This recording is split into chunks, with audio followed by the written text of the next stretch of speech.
How can I mute my mic while I cough? Nope, not going to be able to. So you're going to have to hear it. Hello, you beautiful people. Ha ha ha. Yes. I hope my beloved pushed this live to YouTube, to our live page. Let me be sure. Live streaming? Yes? No, I wrote love. Let's try live. Live? On the live page? We'll find out. Let me know where you're watching from. I'm Bonnie Gillespie, streaming to you from Tongva land. In fact, that is what we now call Santa Monica. Hello, Malik. Good to see you. But it is the ancestral and unceded land of the Tongva peoples. So hopefully we are pushing through to all the places. I will let you report in. Malik is watching at Facebook. It looks like we're still not landing at Periscope. I just decided to give it a try again because sometimes things sort themselves out. So why not? Hello, Maria. Good to see you. And so we should be at all the places. But confirm in chat. All right, I'm done talking to my team on my texts. How are you beautiful people? Have you hugged yourself today? If you haven't, please do. And even if you have, do it again because it feels good and we need it. How's everybody doing? There's a lot happening. There's a lot happening in the world right now. And I wanted to just come on and have a little chat about some of the stuff that we talked about in the Bond Blast. If you do not already receive the Bond Blast, you can rectify that at bonniegillespie.com/Bond Blast.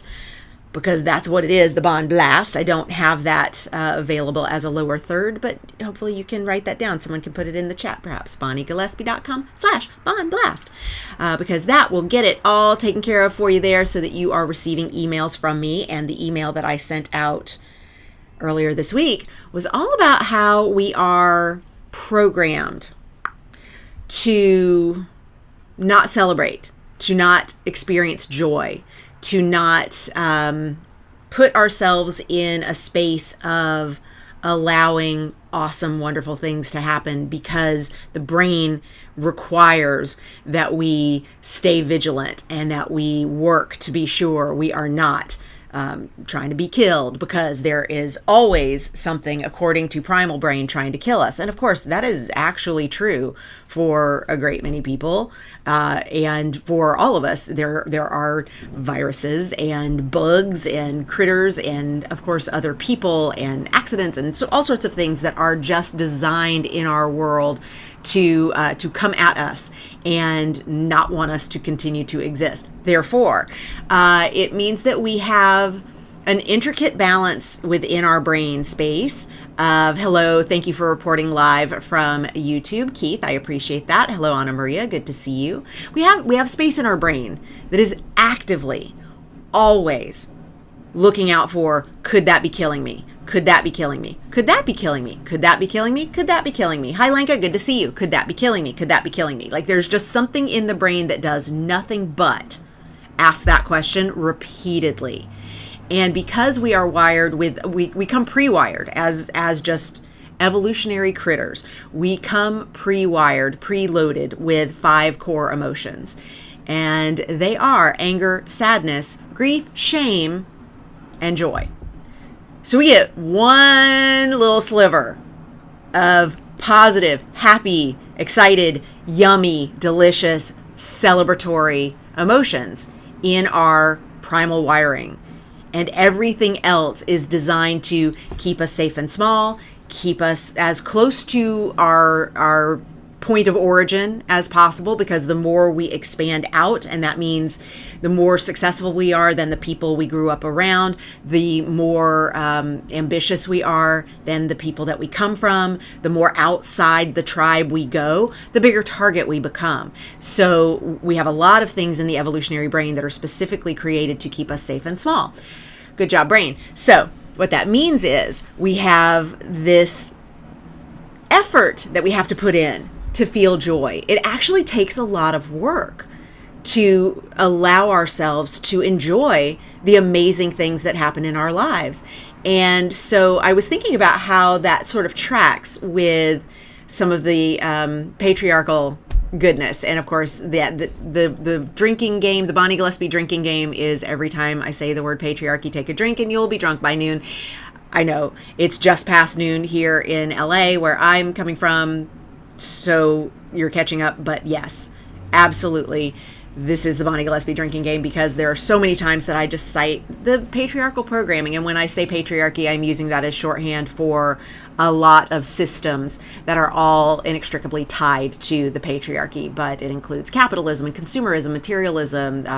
It's got a lot of misogyny. It's got a ton of racism, like all the things that are systemic about our now culture. A lot of that dominant culture is what I mean when I speak about the patriarchy. Hello, Katie. Good to see you, sweetheart. So I was thinking about how that compounds the evolutionary wiring that we show up with. I find it fascinating that there is a lot of messaging around hustle culture. You got to stay strong. You got to work through it. You got to, push through. You got to, work hard, play hard.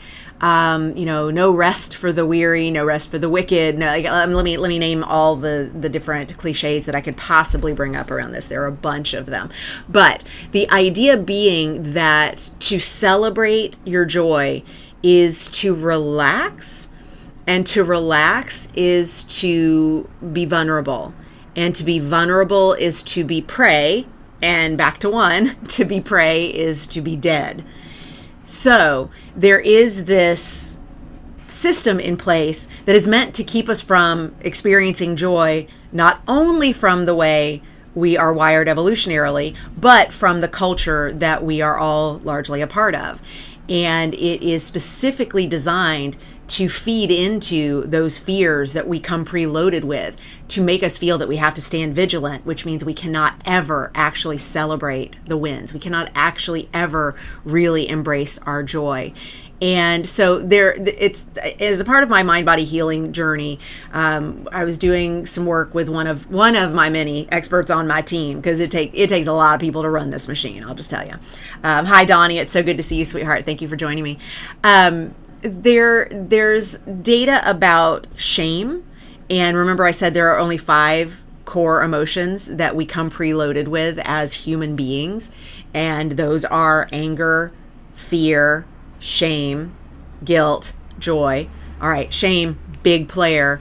And of course, that if we think about the part of the brain that needs us to stay safe and small so we don't die, shame is a fantastic trigger for that. Because if we can feel shame for what we've done, we're contrite. We come back to the tribe and we ask for forgiveness. And we won't do some things that make us a bigger target. And so shame is a very effective tool in that. Well, the modern data, which not modern enough because it doesn't study non-binary and trans people and gender fluid folks, but the modern data on shame is that there are as many as 17, as few as 12. The fewest would be 12. So let's just go with the fewest. There are 12 things that the female brain feels shame over. And there's only one thing that the male brain feels shame over. Only one. And that one thing is the appearance of weakness. It's not even weakness. It's the appearance of weakness. It's the perception of I'm weak, I'm vulnerable, I'm prey. Go right back to primal brain. Go back to the way we're wired. To look vulnerable is to look like prey, is to look like a snack, and not in the good way, to look like a snack to the folks that are trying to actively kill you at any minute. And of course, in primal brain, that's a saber-toothed tiger. These days, if you're black or brown, that's a cop. If you're Asian, it's any crazy racist. The xenophobia is shocking. If you're a woman, it's anything with a penis that wants you to become theirs, to be submissive to them on some level. There's a lot of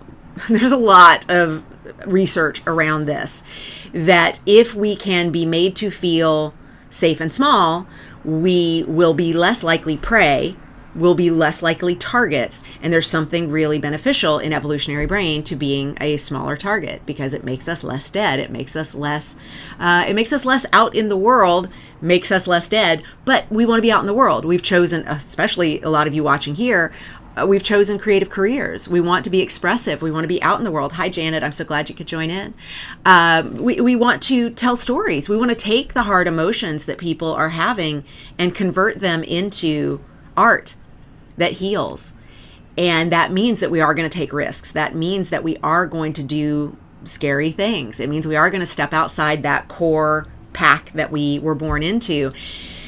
And that means we ourselves are constantly assaulting a part of our brain that is very well wired for not doing the things that we're doing. We are actively telling our brains, yeah, I know that you would like to stay alive. I'm going to do this thing that's really risky and that makes me most likely dead. So even though we know logically going live doesn't make us mostly dead, or it doesn't make us suddenly a bigger target than we were, publishing our article, the blog post, the social media post, putting ourselves out there, like taking a risk, doesn't actually mean life or death for most of us. However, there's a place in the brain that very much feels that it does. And this is why it's hard for us to celebrate. It's why it's hard for us to sit in the joy of having achieved the things that we've achieved, because sitting in that joy is to be incredibly vulnerable. And there's a place in the brain that just breaks a little bit with that. I'd love to hear your experiences with this. If you've ever felt yourself resisting joy, if you've felt yourself having good news and then kind of tamping it down a little bit, if you've wanted to celebrate, you've wanted to express that you're happy about something, and then you've actually felt not external pressure, but internal pressure to turn that volume down or to shut it down completely, because that's a really interesting trick of the brain that's going on there. And I wonder how that plays out for you. I'd love to hear. So tell me in the comments. I see we're not terribly active in the comments right now, that's totally fine. There's a lot going on in the world, and I don't expect everyone to feel chatty all the time, always. But I'd love to hear from you on how this plays out, if it does. You may have already conquered this, and I would love to hear that. Oh my God, if you have, let's talk about that. Anna Maria says, sometimes when I realize I'm happy, I get terrified because I feel like the world will come crashing in. So Anna Maria, that sensation, that anxiety, I'm guessing anxiety, that anxiety that comes when you feel as if the world will come crashing in, is in fact your amygdala communicating it's not safe to be happy about this. You are going to become a bigger target, Primal Brain says. Primal Brain says, feel shame around this rather than pride. Whew, that contrast, right? Because Primal Brain's trying to keep you alive. Primal Brain is trying to keep you alive. And the work of it, especially in earlier tiers, is, oh, honey, we're going to have so many way bigger successes than this. We are going to have so much more joy. We are going to have so many more things to celebrate. We're going to hold up so many golden shiny things. We are going to strut and celebrate and revel in delight of all the wins to come, and they're only going to get bigger and bigger and bigger. So right now, I'm going to do Primal Brain a favor and just let you know, you're safe. We're safe. We're safe. We're no bigger a target right now that I'm happy than we are when I'm miserable or standing vigilant or obsessed and worried about what might happen. Yeah, but so Anna Maria, I think just allowing yourself to clock that that's what that is, when you feel happy and then immediately feel that rush of the weight of the world, as you called it, which I love that. Imagine that what you're actually feeling is the pumping of the brakes of the amygdala. It is doing its best to get you to just hang on. This is scary. This feels unsafe. This feels vulnerable. And then allow yourself to be in a vulnerable space if you are in a space where it's safe to be vulnerable. And so I have an article called Circles of Safety. If you Google Bonnie Gillespie Circles of Safety, or Lenka perhaps could put the link to that blog post in the comments over at Facebook.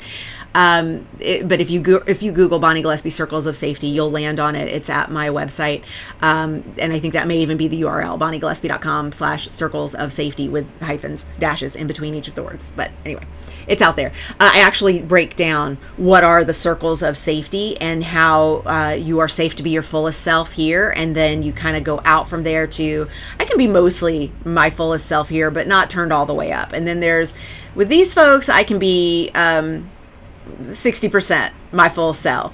And then there's up here, I'm going to have to really guard a little bit of how I'm feeling and who I am authentically, because it's just not safe here. And then there are places where it's not safe at all to even exist, and you need to get out of those places. And I give some strategies in that. Oh, I'm so glad, Truffle. I'm glad that this is helpful for you. Yeah. It's interesting work, this navigation of primal brain plus executive function, educated brain, logical brain, modern brain, evolved brain.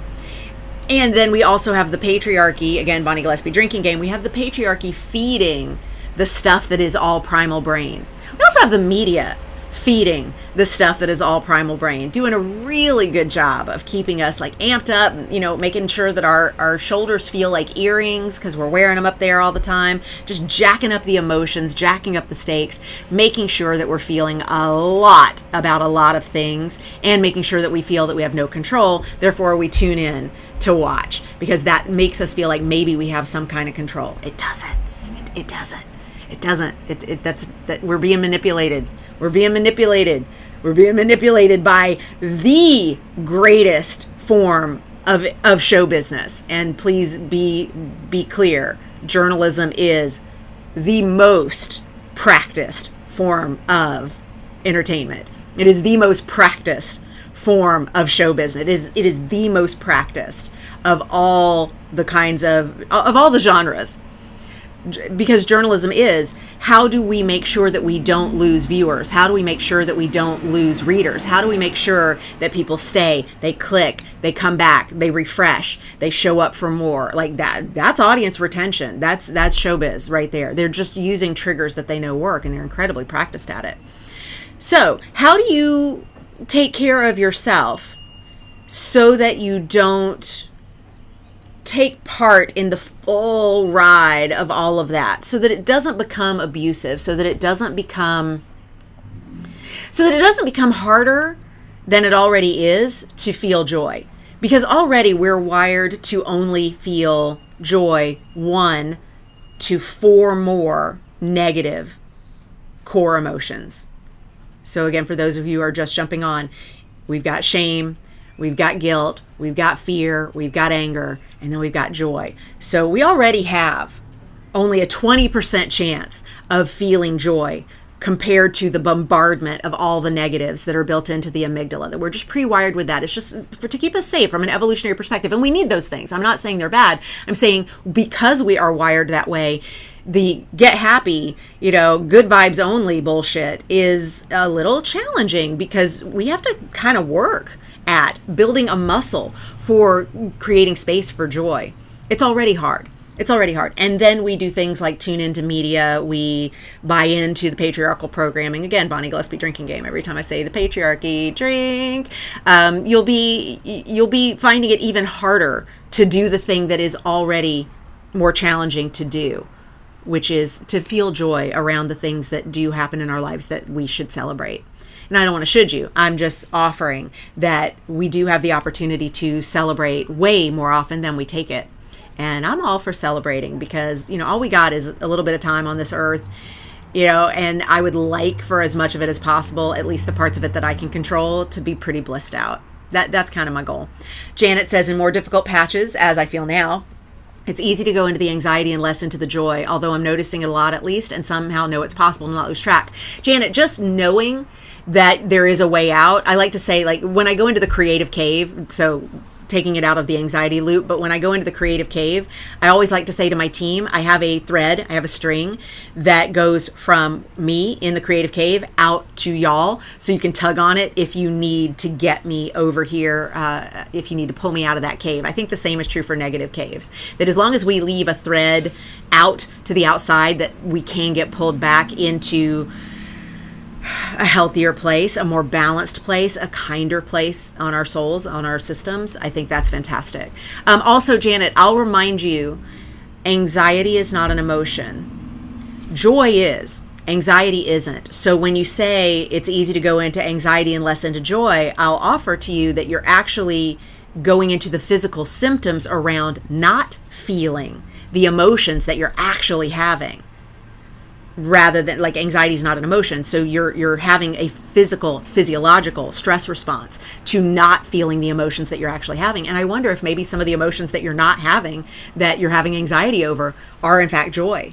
That if you would allow yourself to fully feel your joy, some of the anxiety would reduce. Something to play with. Amelia says, I feel like successful people are always showed as boastful and narcissistic. So those two things get hardwired into our brain as one and the same. So showing pride in our successes feels like a negative. Yeah, I think one of my favorite conversations about this, Amelia, came from Samuel L. Jackson. This was in, I want to say 2006 or 2007. Can't recall, but somewhere a while back. The movie Snakes on a Plane was came out in 2006. I know, because now I remember I had the poster. It ended up getting damaged, so we got rid of it. But I had like a framed movie poster, and it had the date that it came out, and I remember it's something 2006. Anyway, doesn't matter. Samuel L. Jackson was interviewed about Snakes on a Plane. And he was specifically talking about how, when they're interviewed about, do you watch yourself on screen? Like, that's always a big question that a lot of showbiz folks get asked. Do you watch your performances? And the humble thing to say is, oh no, I can't watch myself. Oh, I can't stand it. All I do is pick apart my performance. All I do is look at what I could have done better, what I could have done differently. No, I never watch myself. Ew. Like that's the that's the societally approved message. And Samuel L. Jackson said what has always been true for this chick right here, which is, I love watching my performances back. I am my best audience member.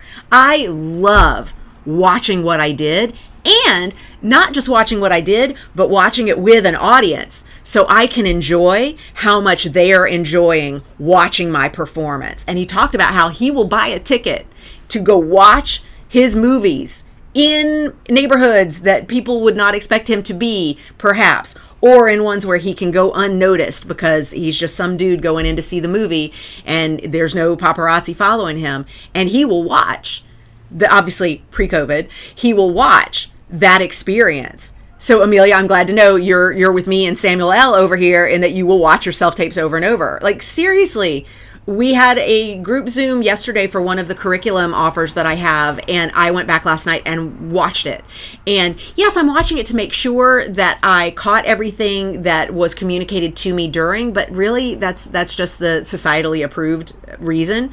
I love watching the performance. I love watching the work. I love, yes, catching what I could do differently, what I could do better. I'm also clocking that, but that's not the primary initiative in rewatching the performance. I really enjoy the performance I'm putting out there, and if I didn't enjoy it, why am I doing it, right? So I think that the idea of, back to the Samuel L. Jackson article, that being vanity, which the article specifically said, here's Samuel L. Jackson copping to his own vanity. I said, the fact, I wrote a blog post on this. It's actually in my old archive blog. I mean, it's out there on the web. You could bump into it if you Googled my name plus Samuel L. Jackson. You would, or probably Snakes on a Plane, you would find it. But anyway, I say even the journalist using the phrase, he's copping to his vanity, is part of the problem. Because where is their vanity in enjoying the performance that you expect others to enjoy? I'm an audience member too. If I expect others to enjoy what I put out in the world, I have to enjoy it And if I'm ashamed of it, then I'm inviting shame into the viewership. I'm inviting an audience that feels uneasy about what they're witnessing. And I want to invite an audience that feels lit up by what they're witnessing, the same way that I'm lit up by what I'm doing. I want them to feel that energetic alignment. Anna Maria says that's why people enjoy his performances so much, because he loves what he does deeply. He does. He does. And I'm not saying that somebody who never watches themselves back doesn't enjoy their performances. However, excuse me, or that they don't enjoy what they do. They probably enjoy what they do very much. And they've been conditioned, like Amelia was saying, to associate loving what they've done and saying so with being narcissistic. And it's labeled as something to feel shame around. So back to the 5 core emotions that we are born with, that we are evolutionary wired to have. You know, feeling shame, feeling guilt. These are biggies. These are biggies, big players in helping us stay safe and small. So when we enjoy what we do and when we go back and watch it and feel elated and really like it, we are actually training the part of the brain that has a hard time, because there's only 20% of the space that is allocated to this, but we can make that muscle stronger so that it's easier to do. It allows us to feel that joy. So when we can do the things that lean into that joy, that can lean into the celebration, we're actually building the muscle for it to feel safe to grow. And that's an important thing to teach evolutionary brain. Because the more we teach the brain it's safe to grow, it's safe to celebrate, it's safe to step out on the stage, it's safe to be a bigger target, the more we teach our brain that, the more success we can invite in. And especially if you're someone who, as a creative, has always felt like, I want it, and it never comes. I only ever get to this tier. I can never reach beyond this tier. You may be sending out messages that are, please only ever let me get to this tier, because my primal brain is scared of what will happen if I go beyond that. That's upper limit problem stuff. And if you don't know the work of Gay Hendricks, I recommend that you buy and read or get from the library the book, The Big Leap, because it's all about upper limit problems from a non-scientific perspective. I'm giving you the brain science behind it because I'm a geek like that. Tell me what's going on with y'all. How you feeling? I'm loving this discussion. Thank you for joining me in it. I really appreciate hearing where you are with all of this stuff, because I'm pretty dang passionate around helping y'all get to places where you can have more of your joy. Yes, big time. Big time, big time. What you got? What you got? I know we have a lag. We have a lag in the comments. So I want to make sure that I give y'all time to share what's going on with you, what this brings up in you, how you feeling about it all. Oh, thanks, Becca. You're so sweet. You're so sweet. Becca says, you, Gay Hendricks, and Brene Brown are my favorites. That's awesome. That's fabulous. Hello, Anywhere. Good to see you at YouTube. Thank you for jumping in. And Becca, by the way, love your new headshot. Not sure how new that is, but I'm seeing it on the thumbnail here. Very nice. Very, very nice. Beauty, beauty, beauty. Yay. Fabulous. Excellent. And I think, I called you Anywhere because that's your handle, but I think you may be Chrissy. Reporting in at YouTube. I'm pretty sure. Pretty sure that's you. I try to remember what people use as their handles out in the world. And I mean, it's a lot, and some people change them. Hi, Justine. I'm so glad you're loving the combo. Yay. Fabulous. So, I have news, but I can't share it yet. Gosh, I've been working on something really special. I've been working on 2 very special things for the past month. And I can't share what they are yet. But stay tuned, because I have some very, very, very cool things coming up. One for the actor part of the world and one for the woo part of the world. And of course, you can be either and enjoy either. It's totally fine. Melissa says at YouTube, for me, a daily gratitude practice is key. Journaling and recognizing achievements along the way. You're shining, by the way. We love to see it. Melissa, Leo moon. It's a Leo moon. That's why I'm growling in my throat. Also, I need to be better hydrated right now. But Leo moon, always a good hair day. Leo moon, always a good hair day. Yes, yes, yes. Got to embrace that. Got to embrace that Leo moon. Step into it. Strut. By the way, if you struggle with promoting your stuff, doing it during a Leo moon is always a good idea, because everyone, no matter what sign, no matter where they live, has a greater tolerance for promotion during Leo moon, because it just feels like the thing that should be happening. Leo loves a strut. Leo does not want to deprive the world of the beauty that is the Leo. So lean into that when we have a Leo moon once a month. It's a great time to send out your newsletter. It's a great time to shoot headshots. It's a great time to do live streams. It's a great time to promote on social media. All those great things. Yes, you're really feeling it? Good, Justine. That's awesome.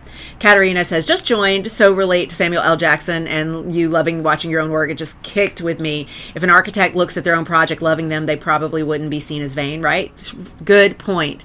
Good point, Katarina. Yeah, and this is a very good point that goes back to, yeah, right? That's good. That's good, Chrissy. I like that. The page 86 of Stephen Pressfield, War of Art. Y'all know I quote this page regularly, and I'm not going to quote it right now. I'm just going to reference it. It's the part where Stephen Pressfield specifically talks about Madonna employs Madonna. Madonna is not Madonna. Madonna employs Madonna. And he talks about the importance of separating your art, your product, your gift to the world from yourself. And this is why. It's really easy for an architect to stand back and say, I created that. But as on-camera personalities, the thing we created is us. It's our face, it's our voice, it's our tics, it's our weirdnesses, it's our, squinty eye or whatever that we're obsessed with today. It is a whole bunch of stuff that is very hard to separate from ourselves, even if we're embodying a character. It's challenging. It's really challenging to separate that out, because it's not like most of what Stephen Pressfield is writing about in War of Art, a script, a screenplay, a book, a thing that you wrote and put out there. And he uses Madonna as the example, and she, of course, is an artist. She is an artist who performs certain things and then goes back to what it is to be Madonna. The thing is, as actors, as showbiz creatives, as people who use social media to reach people and connect with our fan base, we are using ourselves. We're not using the persona. But I was actually talking about this with somebody that I can't talk about, that I was talking about this with just yesterday. Again, I will have news for y'all soon, probably in a couple weeks. We were talking about how even influencers with millions of followers, even the best actors who are on TikTok, show up in their influencer mode or in their TikTok persona as more amped up, more energetic, more fast talking, because that's what that medium in particular requires. And when they're at home hanging out, they're not on. And I definitely, as someone who has to be on many hours a week, can feel a difference between the Bonnie Gillespie who's on and the Bonnie Gillespie who gets to sit back like this and, take a bra off and scrub off the makeup. It's a very different vibe. And I'm not saying I wouldn't broadcast barefaced and without a bra if I wanted to, but there's an on energy even without those cosmetic or costume issues. There's still a level of onness that happens when we're having this kind of conversation than in the rest of my day. Yes. Let's see. Chrissy says, I don't get to beat often, but I do because how lucky and blessed is that? I'm not quite sure. I mean, yes, how lucky and blessed, but I don't, you don't get to beat. Yeah, that's good. Lisa says, released a sure place for the unknown, but better mentally space. So excited for new opportunities. Awesome. Donnie says, I have so needed your work for years. Growing up, I would feel shame for being a pretty girl when yucky men would react badly to me. That kept me overweight for many years. They don't bug me when overweight. Now I'm taking my power back. Donnie, I'm in the same boat with you on that. I was raped as a teenager and very quickly chronically put on a lot of weight, and for a lot of years used excess weight as a protection, because I'm not a target if I'm not as attractive as maybe those predators would find me if I looked a certain way, dressed a certain way. I got to a point where I was like, I seriously need to fix that shit in my brain. It's mine to heal. It's mine to heal. I mean, and that's trauma response. We all have trauma, whether large T or little t. We all have trauma that we've experienced in our lives, and how we protect ourselves from being re-traumatized or continuing to activate those emotions, it varies, but this one's a very common response.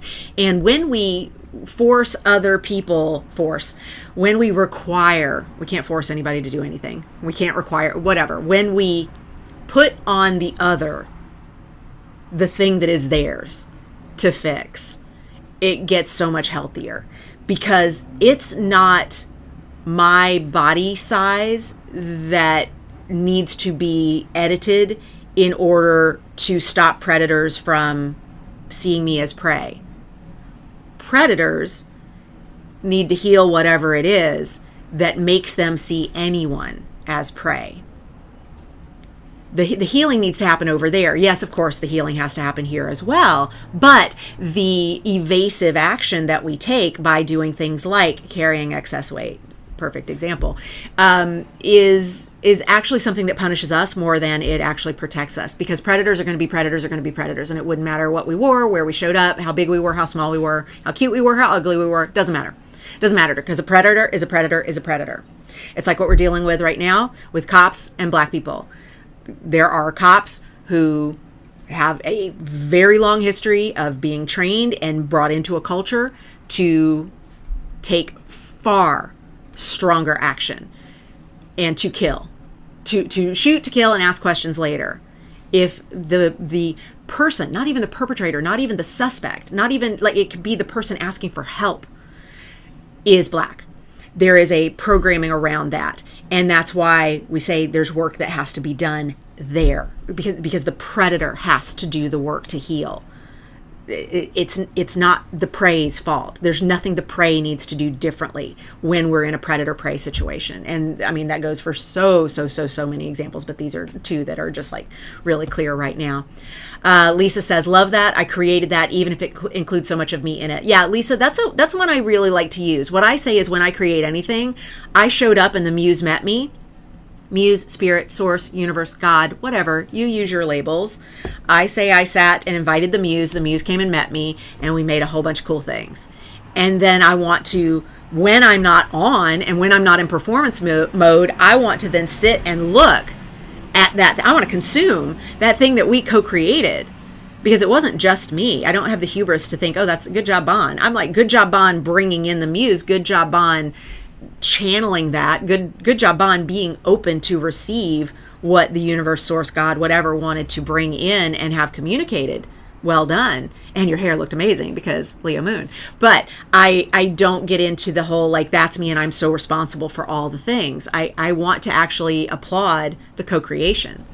Amelia says, I just said today in an interview that I achieved my mother's dream of becoming a CEO of AmeliaRico.com. I'm so proud of you, Amelia. That's awesome. I know your mom's proud. That's amazing. Melissa says, as a Scorpio, I'm gearing up for the upcoming full moon in Scorpio. Melissa, same. I'm not a Scorpio, but I'm gearing up for that full moon. We got a lot of big funky astro coming up, and I know it's already been weird. It started before the weekend we just finished. It's now Wednesday, so a few days ago.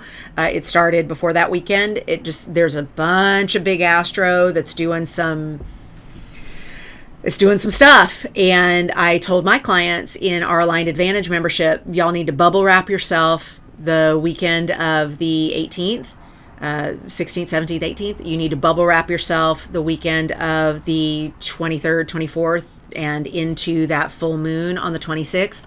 Bubble wrap, because there is some big astro with a lot of emotion tied to it. So yeah. So it's a lot. Melissa also says at YouTube, Tara Brock and her work is super helpful in terms of guidance around healing, self-compassion, and trauma recovery. Changed my life. I love Tara's work. Thank you for mentioning that, Melissa. It's a fantastic resource. Tara Brock. Yeah, she's great. Janet says, for so long I felt that that I was doing the wrong thing, still often do. So Bonnie Gillespie Drinking Game, the patriarchy has you very properly trained, Janet, to believe that it's your fault.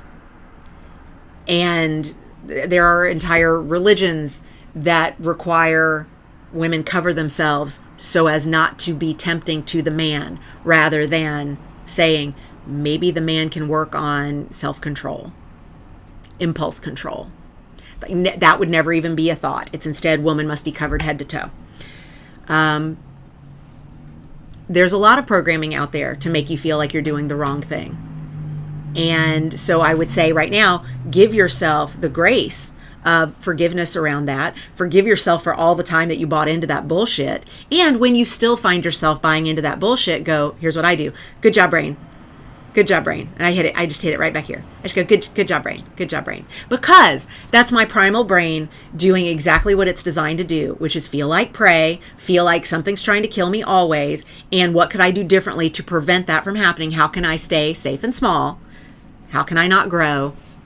Evolutionarily, that is what the brain wants. And the patriarchy likes it too, especially when it comes to women. Keep us in our place.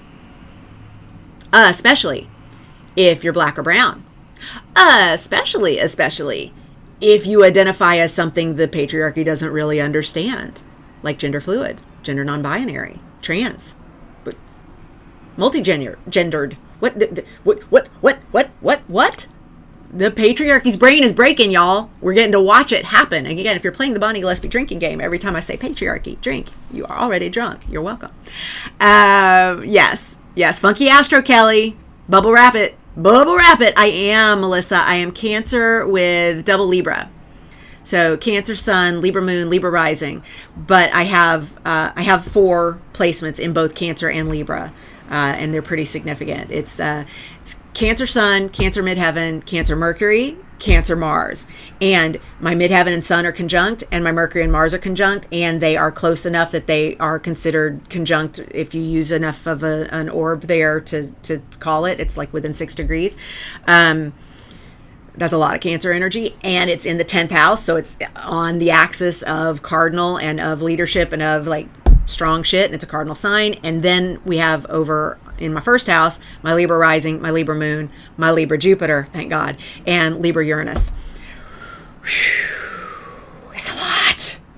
It's a lot. I'm learning what all that means. All right. Yes. Feeling it. Yeah. Explains a lot, says Lenka. Yeah, of course, Janet. It's my pleasure to help you understand it. It is absolutely my pleasure. That's why I'm here. What else do y'all need? We got a little more time if y'all have any needs. And if not, I will mosey on along. I'm shooting some ads for our amazing ad rep. Oh my God. I love her so much. She's doing great things for us. A lot of you may have seen our ads out in the world. Thank you for hitting like on them. Even if you're already in our world and you're like, yeah, I know this. I already got the Actor Busy Work thing, or I already did Bonnie's free What Your Birthday Says About You woo training.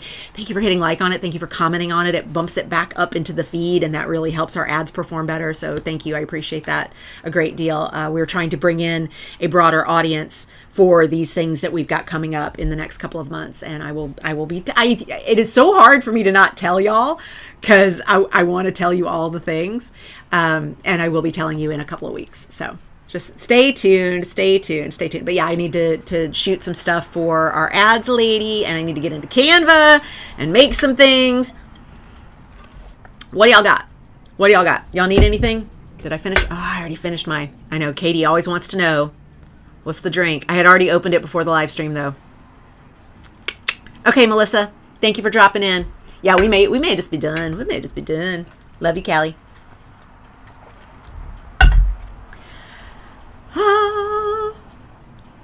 Amelia says, I hit those hearts every time your ads come up. Thank you. It helps. I do that for my friends. I do that for my fellow entrepreneur, my boss babes, my biz besties. It's like, oh my God, we tell each other when we have ads running, and we're just like, help, because it does. It makes a difference. It really does. I love you too, Anna Maria. Thank you for dropping in. I appreciate you. Give yourself a hug if you haven't. And even if you have, do it again, because the world's a lot. Awesome. Okay, cool. Melissa, Twitter's fine. I'm all about the Twitter. I'm on it more often than the other stuff, just because it's easy and I only follow like 50 people. So it's not a lot of noise for me. I follow just enough people to keep up with what's going on in ways that I need to, and then I'm out. Yeah. Definitely. Say hi on Twitter. I'm also on Instagram. Yeah, that's pretty much it. I mean, and obviously broadcasting through here to Facebook. Thank you, Zuckerberg, but he's throttling my numbers like crazy. I think he's scared. I think Zuckerberg's scared. He wants to turn on some TikTok features and turn on some Clubhouse features in his Facebook and Instagram worlds. And I'm like, you had a good run, white billionaire. It's time. Let it go. Yes, Kelly, I'll see you tomorrow for Aligned Advantage. Cannot wait. Oh, Melissa, absolutely. I can't not speak on Black Lives Matter, and that predates any like trend of it. I don't understand folks who have a platform of any size who choose to remain silent on something that is very clearly an orchestrated execution. And certainly an orchestrated imprisonment culture. And a lot of that, comes from, we have such a huge prison industrial complex. We have such big business. So many products are made using prison labor. It's just a new form of slavery. So of course it disadvantages Black and brown people. Of course it does. Because and thank you, patriarchy. Thank you, white, cishet, male, straight. There are more adjectives I will use, but we'll start with that. Dominant culture, and what it means to be in power. They're just scared. Yeah, they're just scared. They're scared. Yeah, they're scared. The patriarchy is scared. Good. It's a great time to be alive. I'm actually seeing things happen in a way that make me believe in my lifetime there will be significant change. The fact that we're already decriminalizing weed in some states, not just making it legal, but actually letting people out of jail who are in on sentences that are nothing but they had a joint at a time before weed was legal. But just the statistics on the number of Black people who do time for pot-related crimes versus white people for the exact same weight. But also look at the number of Black people who get killed by cops versus white people who can walk around with an assault rifle. And we're like, hey, is everything okay? And I'm like, seriously?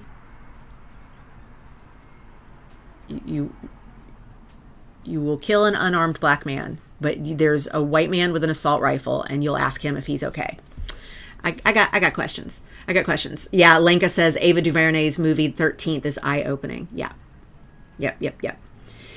Yeah, Kelly, I don't know how people remain silent. I got too much air in my chart to stay quiet about anything. That's just me personally. I'm going to talk about stuff, and most of the air in my chart is Libra, so I'm going to talk about things in terms of fairness.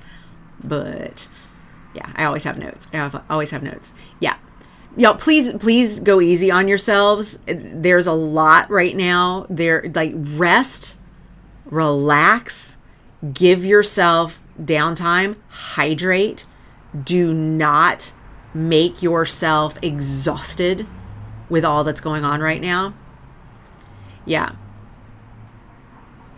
Amelia says, ask them questions. Yes. And Maria says, yes, speaking up is key.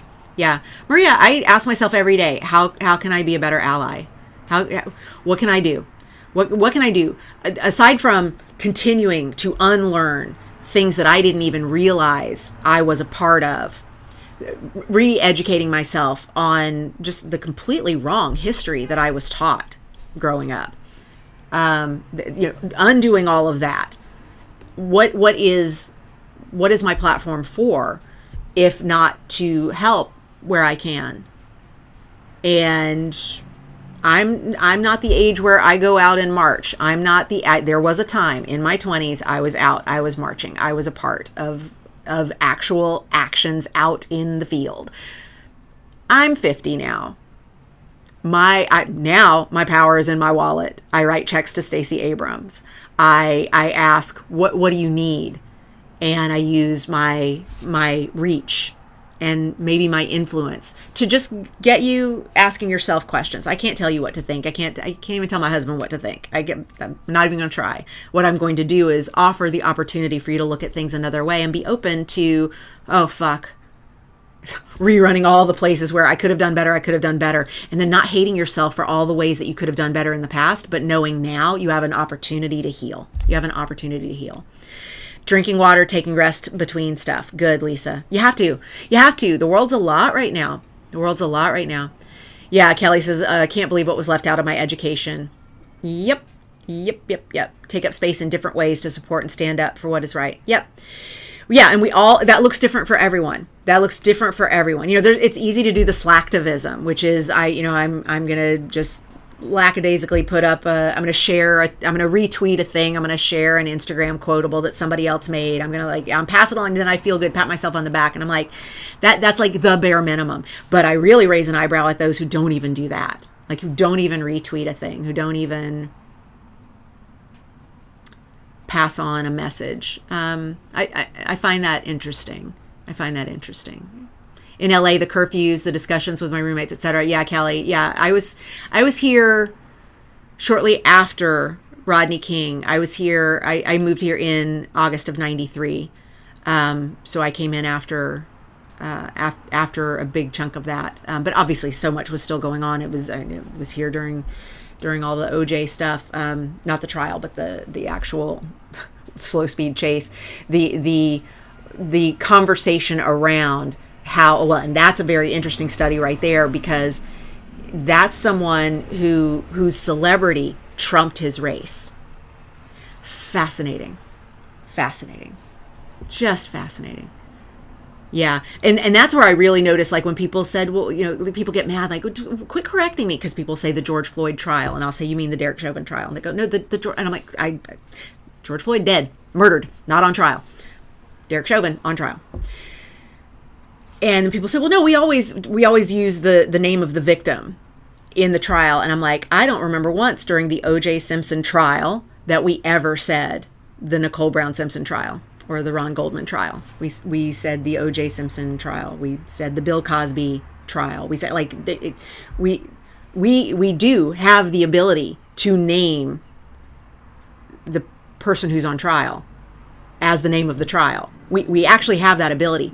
It is just so culturally ingrained that it's the Rodney King verdict. It's the George Floyd verdict. And that right there puts in our brain, Black people do bad things, and that's why there are trials. Tiny, insipid things like that. We can just start shifting that. Just start shifting the language.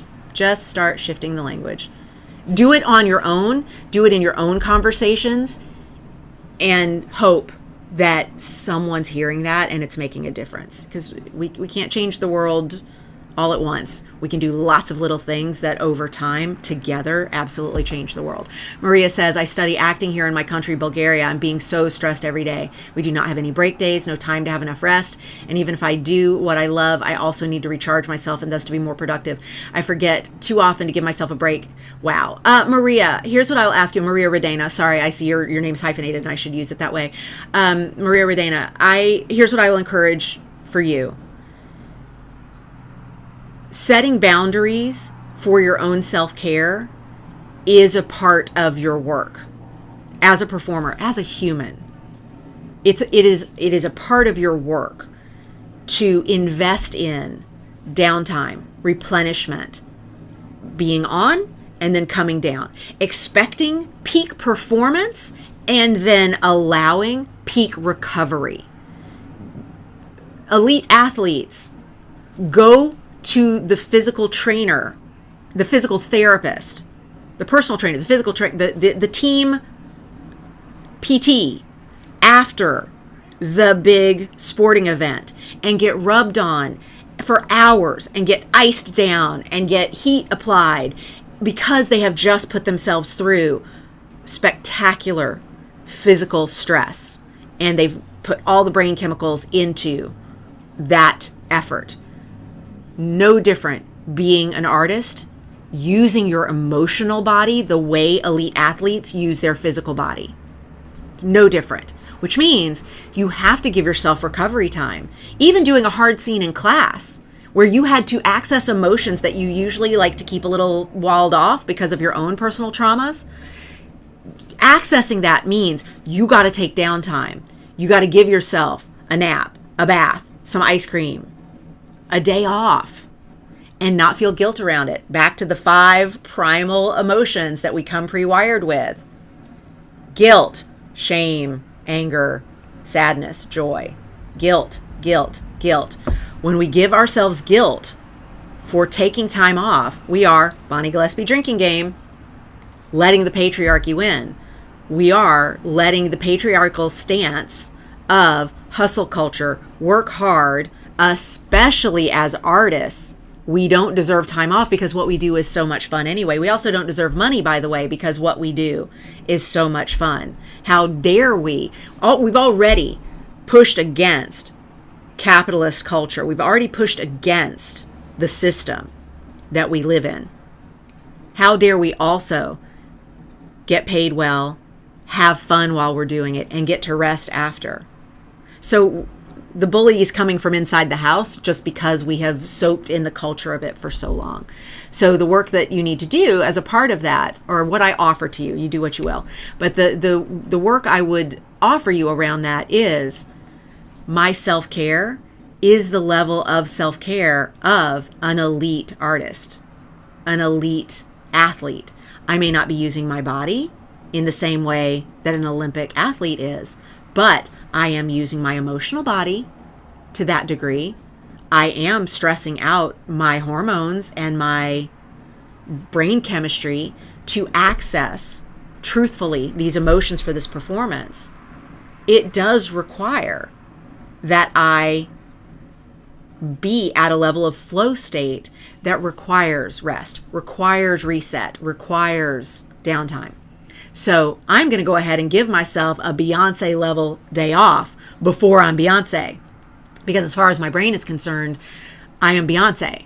As far as my brain is concerned, when I am performing at peak levels, I am, in fact, working just as hard as she is. And then that gets time off. That gets paid well. That gets celebrated. That gets to have joy. Good to see you, Bernard. Tanya, living your best life is radical. It is. It's a form of rebellion. Especially if you're female. Especially if you're black or brown. Yep. Yup, yup, yup. The bully is coming from inside the house often. Yes. Yep. Yes.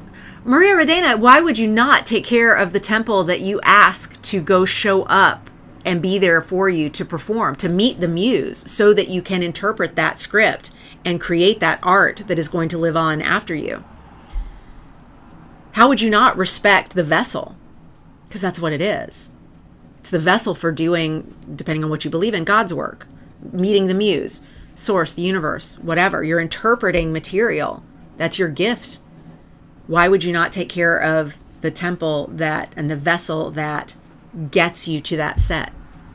Because here's what's going to happen. If you don't take care of it, there's going to be a moment you show up on set and the muse can't meet you because your vessel is broken.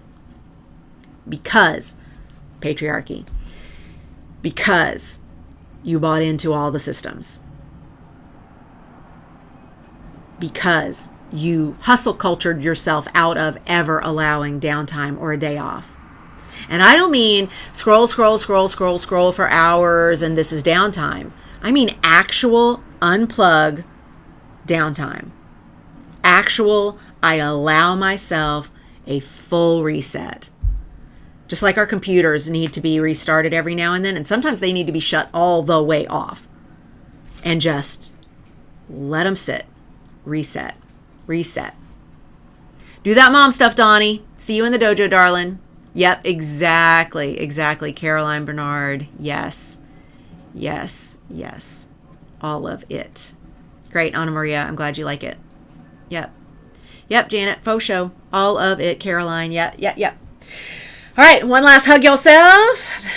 I'm not saying we're going to cure the world during my live stream, but we're going to get some good conversations going. We're going to have some words, and we're going to be left with some thoughts. And the next time you feel yourself going, no, push through, work harder, I would like you to ask yourself, hang on, is it me or is it the patriarchy? Is it me or is it the patriarchy? What needs me to work harder right now? Is it me or is it the patriarchy? Because it may not be you, but you got a lot of wiring that says things got to be a certain way. Yeah. Yep. Yep. Right on. Janet says, I was just letting myself off the hook or a time to lie down, and I discovered your live stream. Well, I think that sounds right on time. Yes. Love y'all. Love you, beautiful people. I'm excited to share some really great news with you coming soon. Great. Make sure you're signed up for Bond Blast. Thank you, Maria Redana. I appreciate it. Make sure you're signed up for Bond Blast at bonniegillespie.com/bondblast. That will get you the email. But you can also go bonniegillespie.com/link in bio. There's a dash between each of those words. bonniegillespie.com/link in bio. And I've got free training for you. I've got 3 kinds of free training for you. I've got one that is for you if you are an actor. I have one that's for you if you are woo curious. And I've got one for you if you are a creative entrepreneur looking to bring in extra money. All free. You're welcome. So sign up. Thank you, Lenka, for dropping that link once again. I love you, beautiful people. Be good to yourselves and look for ways that you can lead, because you are a leader. You are. By choosing a creative life, you are. Lead on. Stay ninja. Bye, y'all. Thanks for joining me.